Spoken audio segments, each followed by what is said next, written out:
Hey, Lead Up listeners, Mike Harbour, another guest episode on the Lead Up podcast. Really excited. This is episode 452, and I'm with my friend, Paul Gustafson. Paul and I have been friends since 2011. We met on the back porch of John Maxwell's house in Palm Beach, Florida, one year, and we became fast friends. We've done a lot of work together since then. Paul's also written a few books since that day. And I'm excited. We're going to talk about his latest book, Face the Mountain. If you're watching on YouTube, you see a copy of it here. We'll make sure we link to that in our show notes so you can find that. But Paul is a technology leader. He's also the co-founder of a company called Simventions. He might want to tell us a little bit about that. It's a really cool company that does a lot of secret work. So he probably can't tell us all the secrets that he does.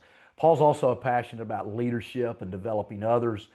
Passionate about being in the mountains. We may talk about our Lead Bulletproof community that we helped co-lead a little bit today. Hey, Paul, welcome to the Lead Up podcast. Mike, it is an honor to be with you, my friend. And wow, 452. So that's a pretty cool number. Congrats on that. And that's nothing small, man. That's pretty good.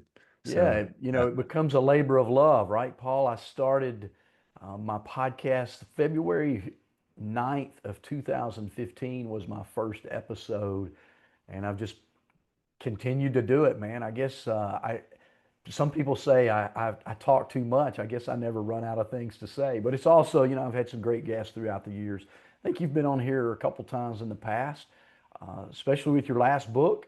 Let's talk yeah. about Facing the Mountain, man. First of all, let's talk about what's the thesis of Facing the Mountain and why you really wrote it. And then I've got some questions that I know you sent me a few, but I'm gonna throw you some curveballs too.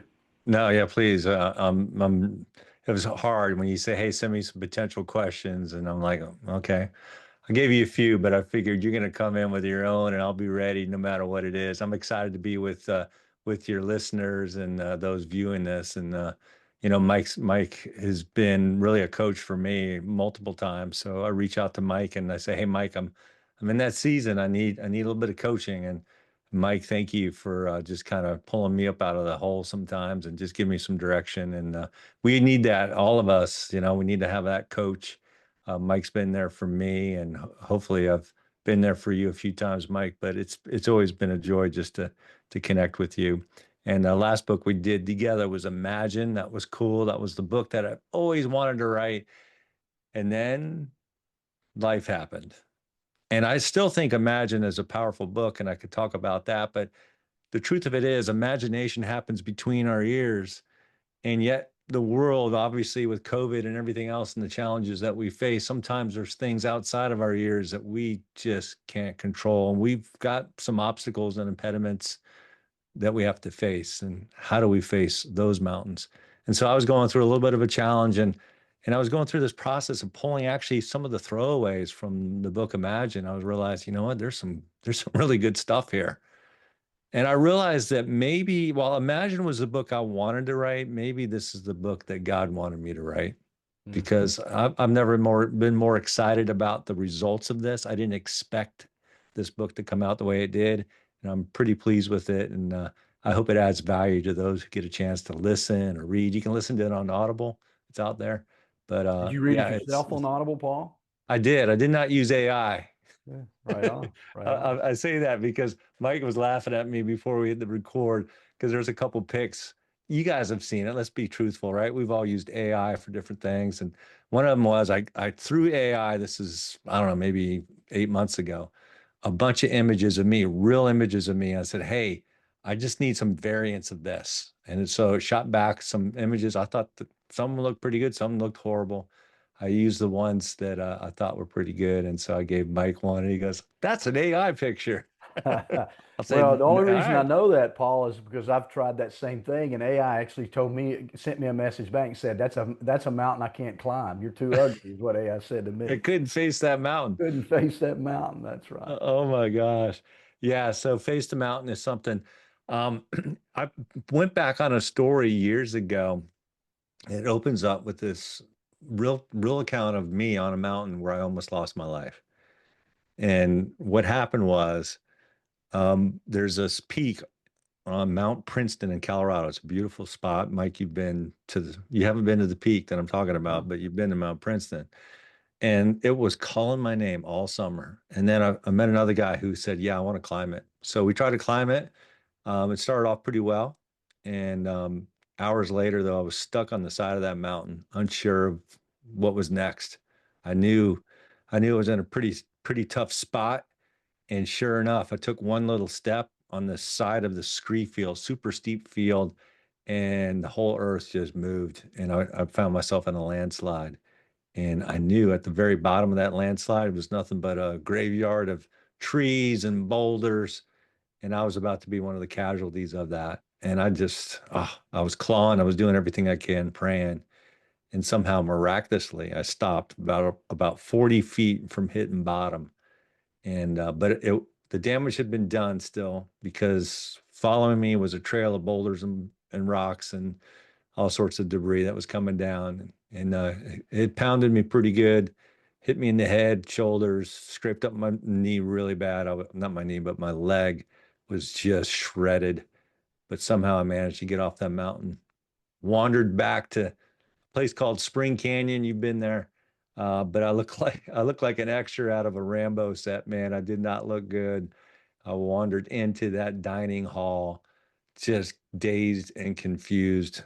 My wife would say I'm probably still confused, but I remember somebody just coming out of the kitchen with a rag just to wipe a table, and he saw me and he realized that the rag wasn't for the table.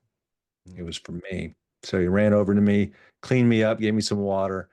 And then about an hour later, the camp director, Tom Hemingway, came by just to check to see if I was okay, was concerned, and then said some things to me that changed my life. He said, you almost lost your life on that mountain today. And I kind of nodded. I realized how close I was. And he said, do you realize that every day is now a gift? Hmm. The question is, what are you going to do with that gift? Now, Mike, I was 17 when that happened, but there's not a day that goes by where I don't think about that. And to be honest with you, if you read at the end of the book and giving you a little bit of the end notes here, I I was timid after that. I was a go-getter before that fall, but when you come close to losing your life, you become a little timid. And I did for a stretch of years, but I still remember that statement from Tom. And then really I got kind of a dose of hope, which is really cool. So hope actually, while it may not be a strategy, it's definitely something that will motivate you. And that dose of hope and that memory of what happened on that mountain, facing that mountain, just reminded me, that there is opportunity. So every day is a gift. The question is, what are we doing with it? So that's the story that opens up the book, and I unpack a little bit more of how we measure resilience and all those things. So So, it's a fun book. so you tell the story. The theme of the book, though, is more about resilience, right? And kind of what do you do Yeah. after when you have a mountain in front of you or after a big challenge. I said, Paul, the only thing that would have made that story cooler was if you'd have just lied to everybody and said it was a bear attack because you're in the middle of mountains, no one's with you, right? They wouldn't have known. You looked like you'd been attacked by bears, what it sounds Maybe like. that's what did happen. I mean, I did look pretty messed up. I was still got a chunk of my thigh gone. So, but hey, Yeah. no, yeah. I And it's, mean, the point that you're making though is when we climb mountains, we make those ascents, and yes, we need to do it. But sometimes facing that mountain isn't just in the ascent; it's actually in the descent. yeah. That fall on that mountain wasn't when we were climbing up; it was when we were coming down. Hmm. And it just makes me realize that sometimes we can have the vision that's clear, that gives us excitement, but sometimes we find ourselves in the valley. Yeah. And when we're coming down and we find ourselves in the valley, we still got to face that mountain and we still got to keep moving on. Resilience isn't just cleaning off the dirt and the blood. It's getting back up, realizing, you know what? It is going through the challenges. Resilience is really facing resistance in a lot of ways and just dealing with what we have. So So, let's talk about this for just a minute because you made it to the top, you climbed, and look, I do like to do a fair amount of hiking, and as I say, I like to get high. And what I mean by is I like to hike to high places where I can see a long way, especially on when it's beautiful. I've done some hiking there yes. around your area in Spring Canyon, Buena Vista, Colorado, which I love. But some of the hardest times for me, Paul, is not to climb up. Like it's a climb, right? I mean, you're at Yeah. altitude.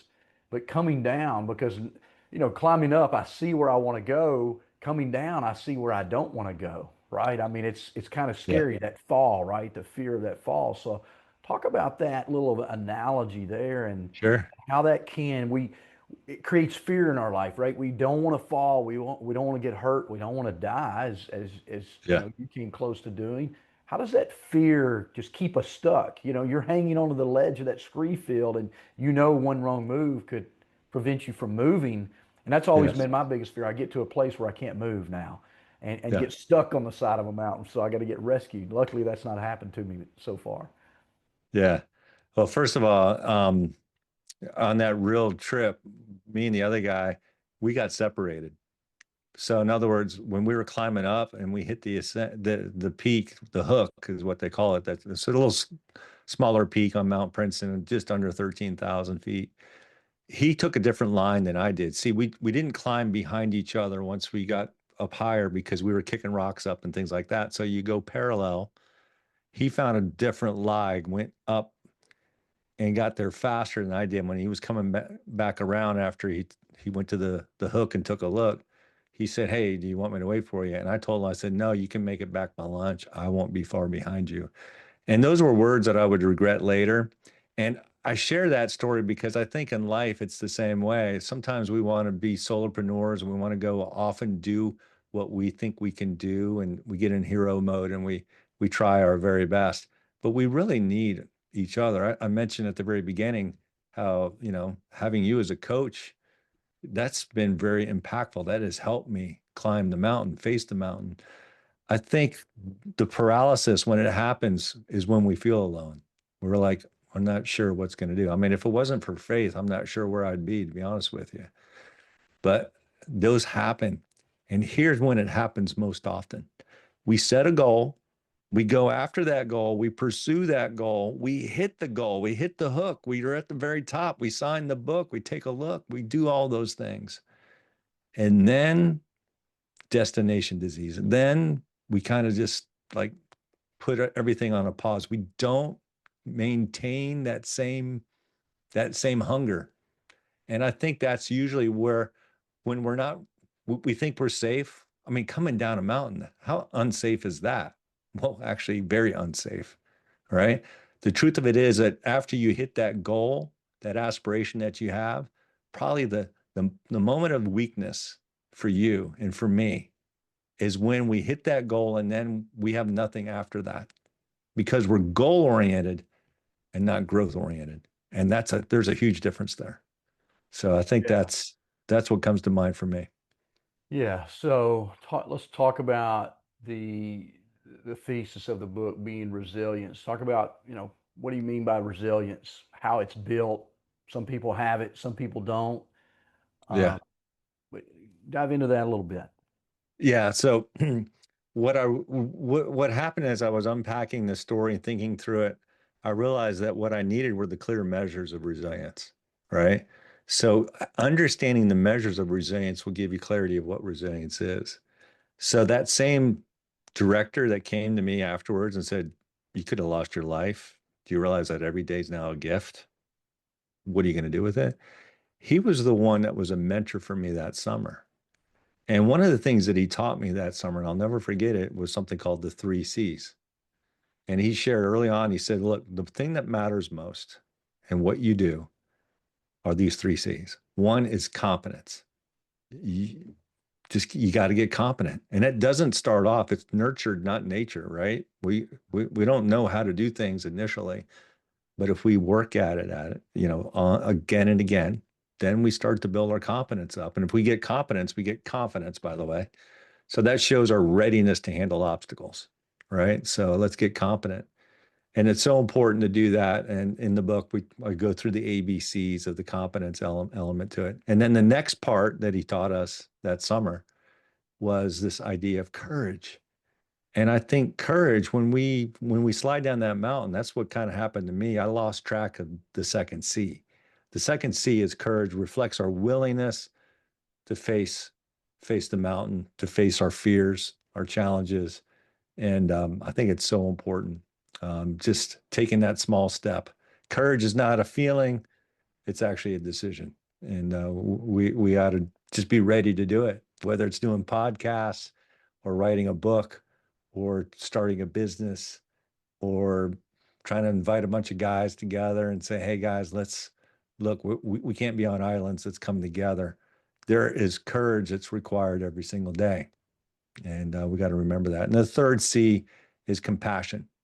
Compassion means really our ability to connect with other people, right? And appreciate them and show empathy towards them. That compassion is a critical component to leadership.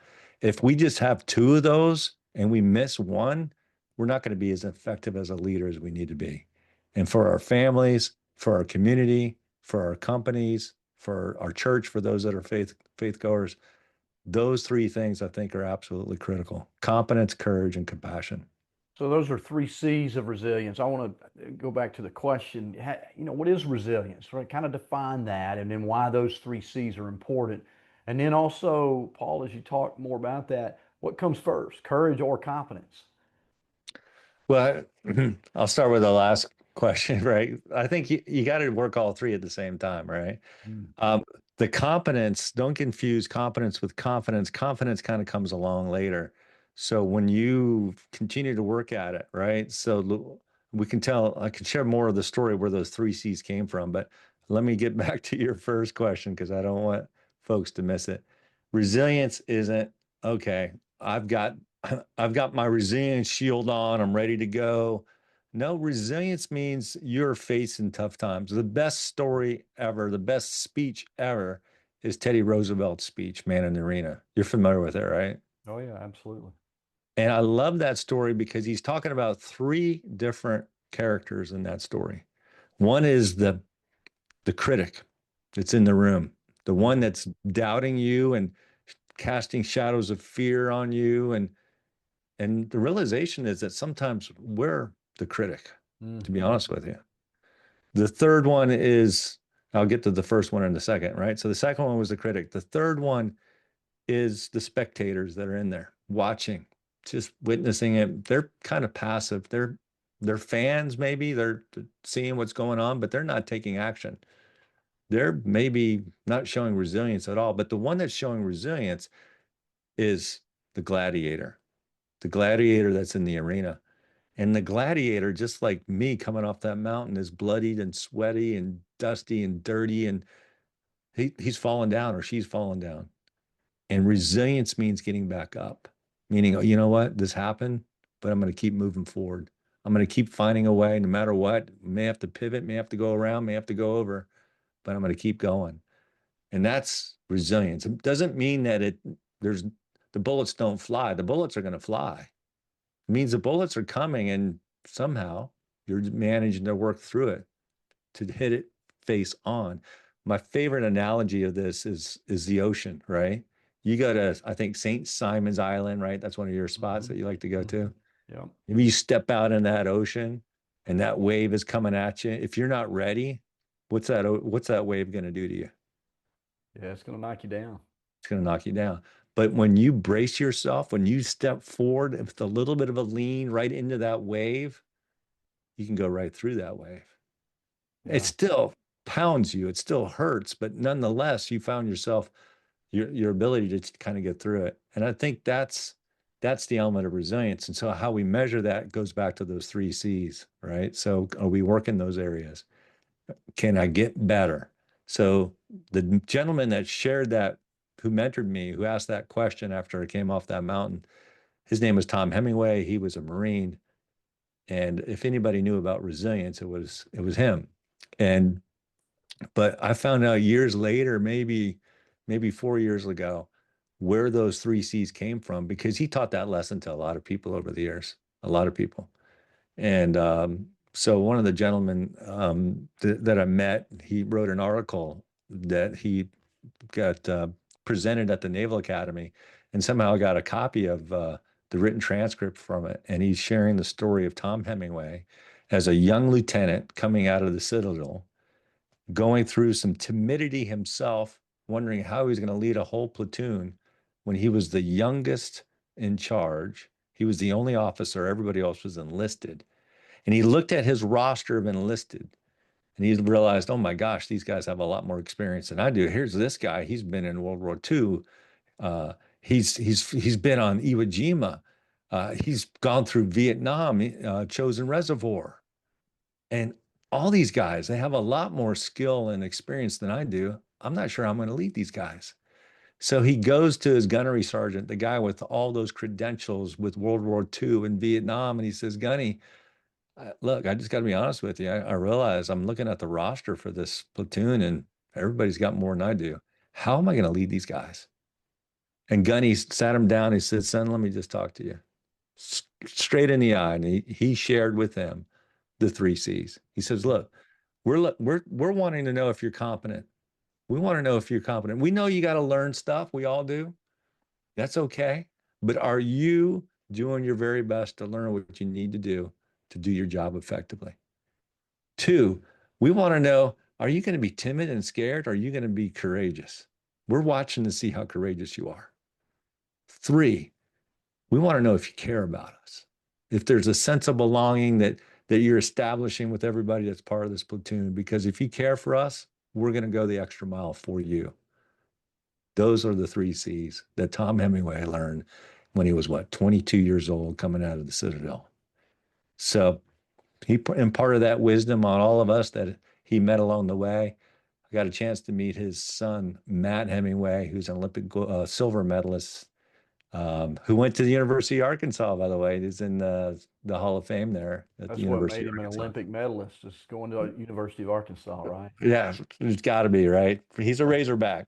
But Razorback, I mean, think about that term, right? Don't you want to just that whole element of Razorback, meaning there's tough stuff coming, but sometimes we got to brace ourselves with that wave that's coming and just really build up that courage. So that's why I Yeah. think those three C's are important. Yeah, I think sometimes, courage, they all three of the C's you're talking about, they work together, but sometimes courage has to come before competence, right? Because sometimes in order to get competent, I've got to be courageous enough to take that step. I think about doing this podcast. You mentioned earlier, episode 452.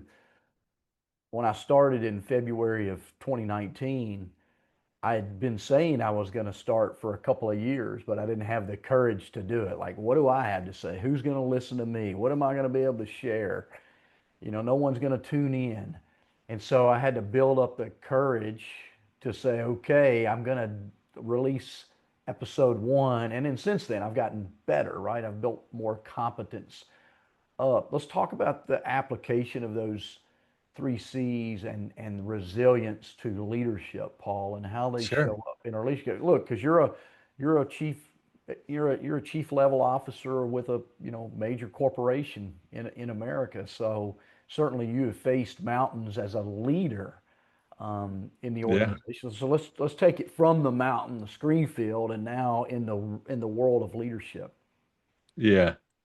Well, the first mountain that you face, and you've experienced this, I'm sure a lot of people have, is just the doubt, right? We talked about the man in the arena.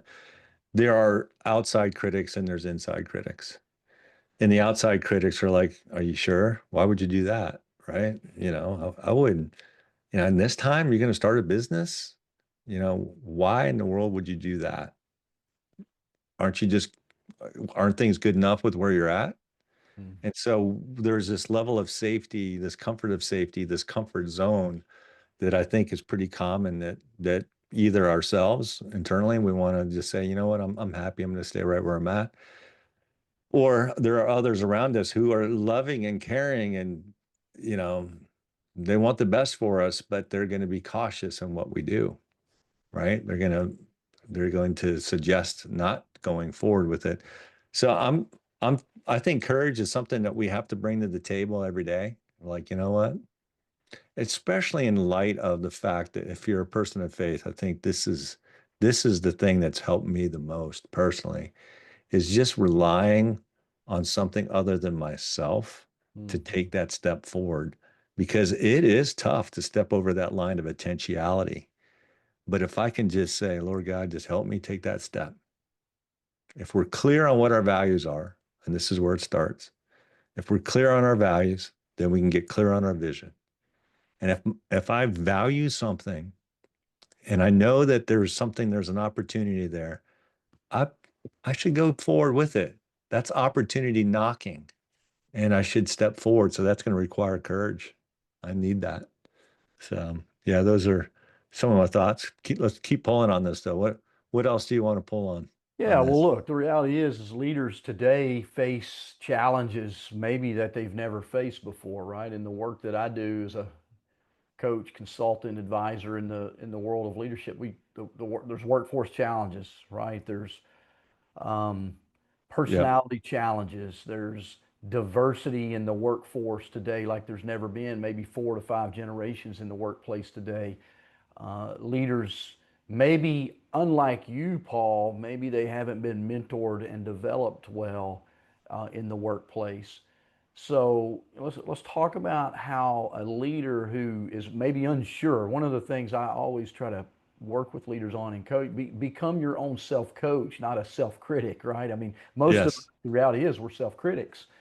Yeah. So I work really hard to help people become a self-coach and giving them the tools of competence to be able to do that. But let's talk about some of the things that maybe you faced as a leader or others in your organization have faced where you've helped them utilize some of these tools out of your book to be more resilient to push through. Yeah, that's a great question. I think that's the beauty of it, right? So if we tied the three C's in, that compassion is going to come back and play because the courage isn't just for me. The courage is for me to empower or encourage somebody else. Encourage means to pour courage into. And Hmm. there's nothing greater as far as compassion than to be able to encourage somebody else, pour courage into them.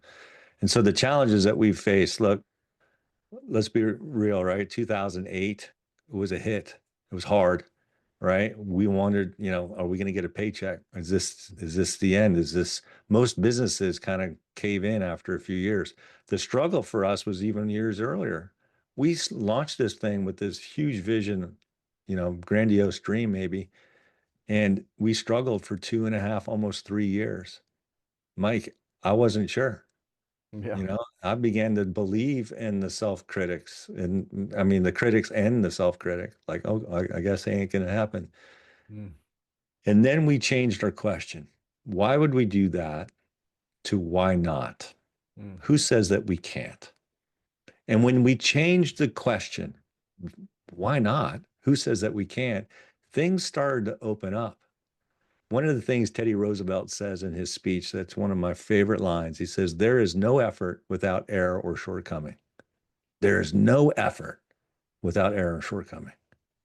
And what that says to me is like, you know what? There's going to be a struggle. There's going to be a mhm. strain. It's not going to be easy. Mike, you lift weights, you know this, right? To build the muscle, you have to go through and almost tear your muscles in the process. You are lifting a heavy weight. There's a strain to it. We're going to experience the strain. If you're not experiencing the strain, then you're probably heading in the wrong direction. Yeah. I'd So say if you just, don't have a strain, you better be scared, right? Because maybe something's coming that you're not prepared for.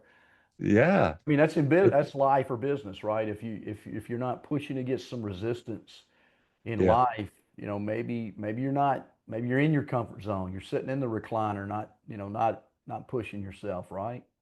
yes, And exactly. I see leaders do that a lot too, is they don't push against the resistance in the workplace because they're afraid of hurting someone's feelings or they want everyone to be happy. They have a goal out there, like a peak that they're Yes. trying to strive for, but they're not pushing into that resistance. They're not climbing that hill. You want to pull on that a minute? Yeah, I think it's a good point. I think it's so easy to get fixated on the one hill and like, okay, let's do this. And I'm realizing there is a point where you have to say, you know what, there's some other hills I got to climb, right? And I think that's where the reason why we don't, why well, this is where I've seen what I've seen happen with some frequency is somebody will tackle that hard challenge and they'll have success. And then they get comfortable in that one arena. Yeah. But the truth of it is, there are other arenas that we've got to face, and it's okay to face them. You've already endured once. You've shown the beauty of this whole thing in resilience is we can all look back and realize, you know what? I successfully got through that before. I'm more resilient than I realized. And Mhm. take that knowledge and awareness of like, you know what? I'm still here. That means I'm more resilient than I realized. And we can go tackle new opportunities. And that's part of it, right? So if I'm taking other leaders and we're like, no, that's not what we do. You remember this, Diane Kane shared this Twatty disease. Remember Twatty disease? Oh yeah. The way we've always done it, Hmm. right? When we get stuck in that, and I've seen this happen a lot, and I have to challenge them. Just like you know, truthfully, Mike has helped challenge me on some of my Twatty stuff, right? So he and I are on a mission to get rid of Twatty disease. We're going to eradicate this, clean this thing up because that'll mess you up. Well, that's not the way we've always done it. How many times do we use the excuse of the way we've always done it to keep us from doing what we need to do? Yeah. So that can happen frequently. And I've quit using that term twatty. I just say I'm allergic to status quo, right? And yeah, trying to push. I feel like it's our job as a leader to create resistance for people. Paul, you know this. Paul really doesn't like it. Paul and I do a lot of work together, but I'm always creating resistance for him. Not because I'm trying to be, a pain in the you know what. It's because I want to make things better, right? And we push through that challenge.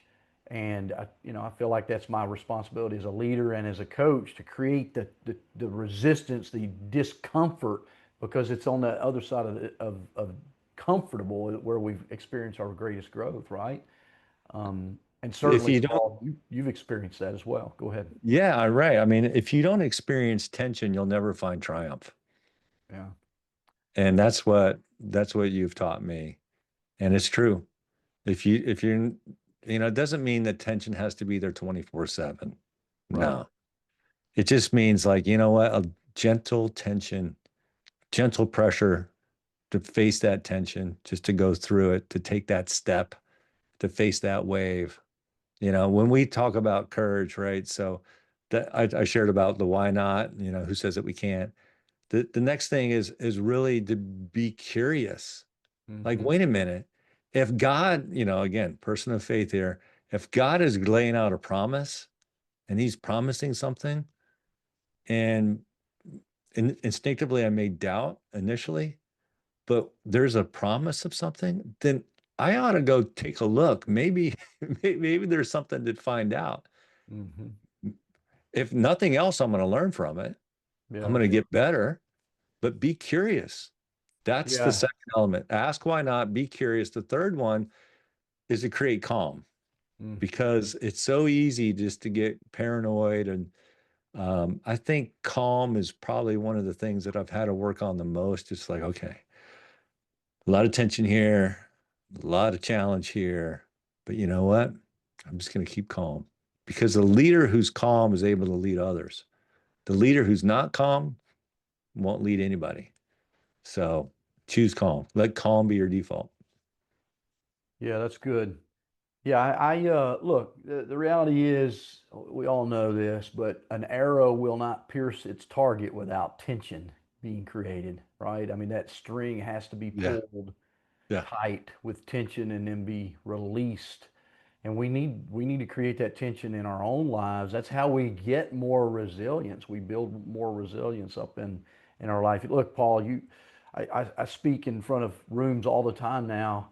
I used to be deathly afraid to do that, right? It was a fear I had, but the more I've done it, the more tension I've created, the better I've gotten. I'm more able to hit my target now.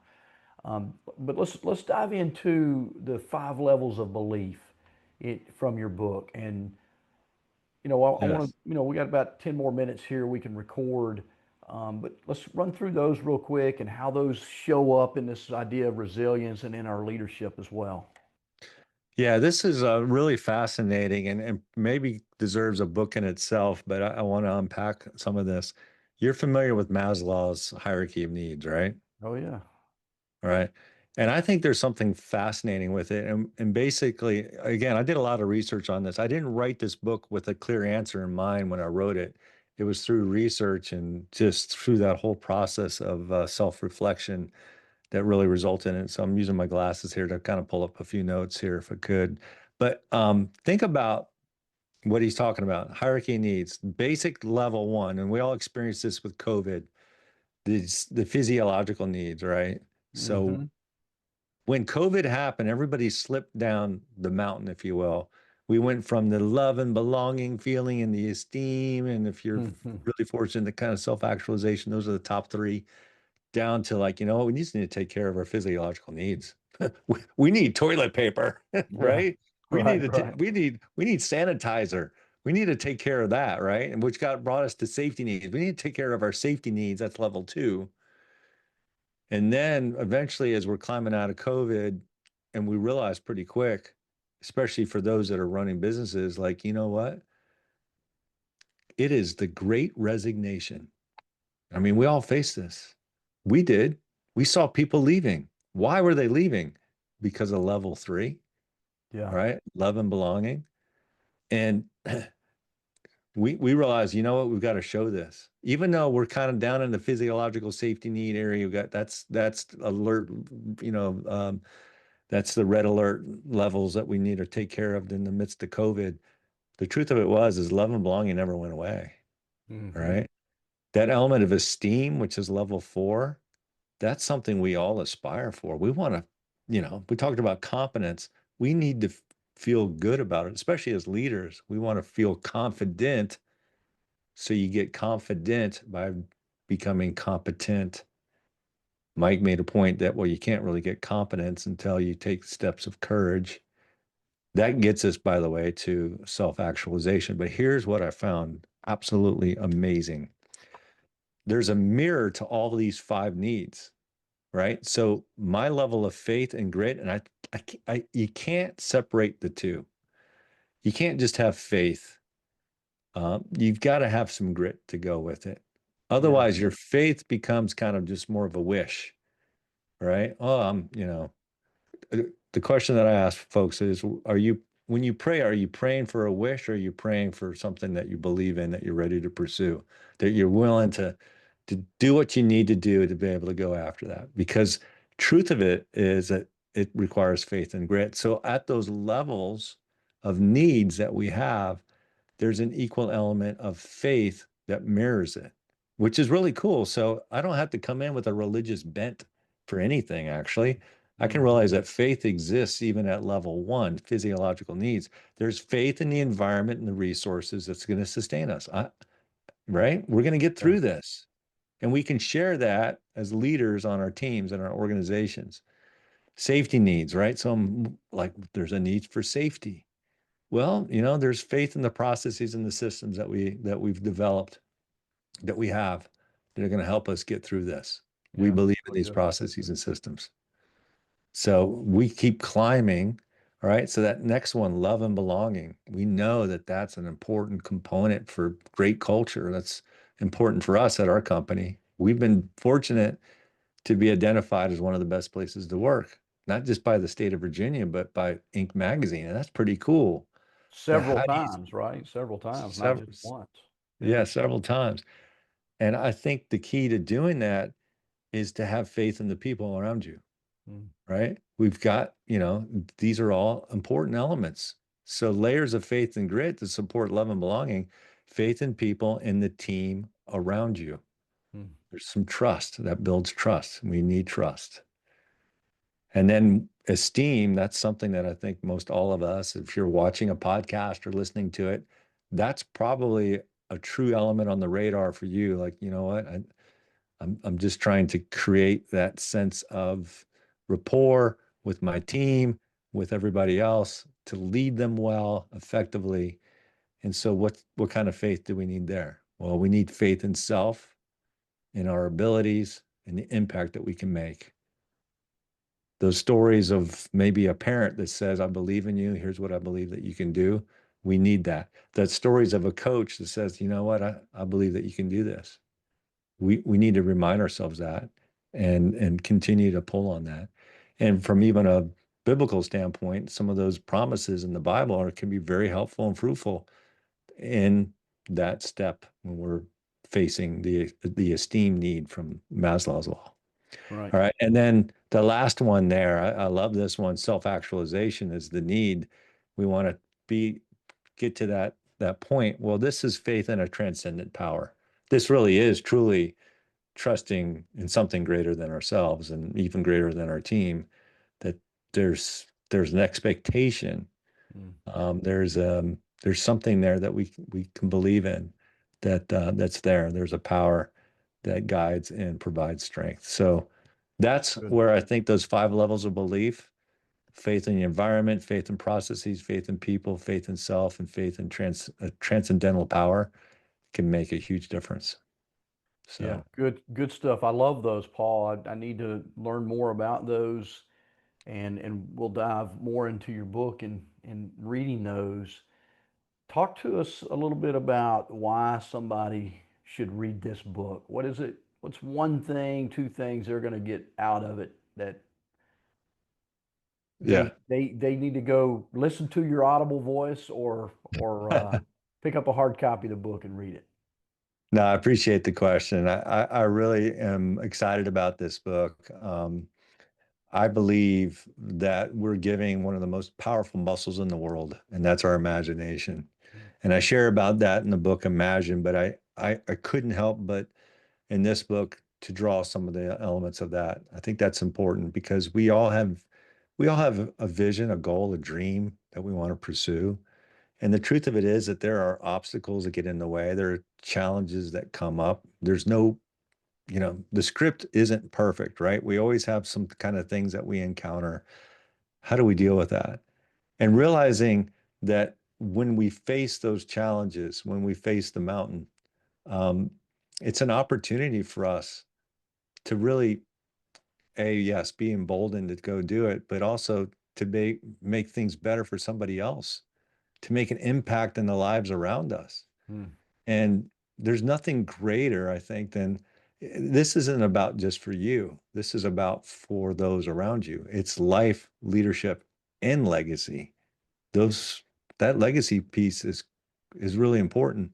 And you look at the greats of our past, really, it was this ability for them to be just to persevere, to be resilient.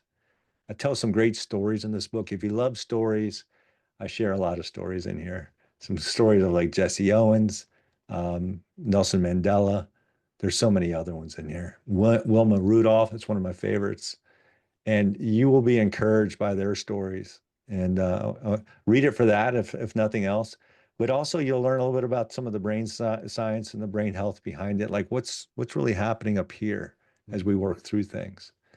And certainly, there's a few quotes here and there that hopefully will encourage you, give you something to kind of push you forward when you're feeling timid, when you're not sure of what to do. You'll have some stamina really to kind of endure and be able to get through it. So I'm excited. I'm excited about the impact that it has had for those that have read it, and just encourage your listeners, your viewers, just to give it a shot, give it a read. I think they'll find something there that's going to encourage them for sure.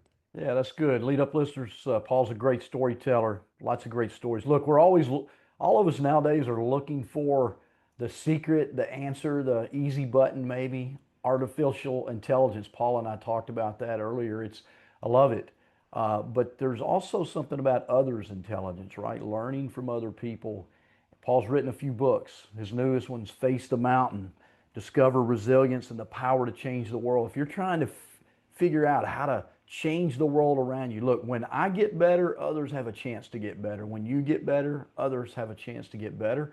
And I think that's the reason you should grab a book like Face the Mountain and read it, just so you can get better. You can be more resilient. Leadership, if you're in a leadership role today, it's never been harder to lead than the world that we're in today. And so you need to learn from others so that you can get better, because at the end of the day, our job as leaders to make sure others get better around us as well. Paul, we'll make sure we share the link to the book in the show notes as well. You can buy a Yeah. copy of the book on Amazon, or you can go to Audible and download Face the Mountain. Paul, is there any other place they should look for the book to get a copy of it? It should be open up to a couple of the other platforms there, but certainly I would start there. Amazon is, you know what, it's the 80% gorilla there, so it's That's it's right. definitely a good Right. spot. But I would just close with this, Mike. Thank you again for your time. And one of the things that I learned from Mark Batterson was this thought that, so often when we face challenges, we tell God about our mountains that we're facing. Mm, And I just want to encourage you, it's not always about telling God about our mountains. There's a point in time where you just need to tell the mountain about your God. yeah, that's And really good. I when remember you do reading that, that from Mark or yeah, somebody. It's probably Mark. yes, Yeah, yes, that's really, really good stuff. yeah, I for love sure. that. And look, leaders, I know you got a lot of mountains in front of you. Take Paul's advice there. Tell those mountains to get out of the way. Tell them how good your God is and how big your faith is, and then move forward with that expectancy, that transcendental power, whatever it was, Paul. I can't even Transcendental. Yeah, transcendental power yeah. there. All right, lead up listeners, thanks for tuning in to this episode. Hope you'll keep coming back. Share this episode and others with your friends. Leave us a comment or review on your favorite listening platform. That always helps us. We'll see you on the next episode of the Lead Up Podcast.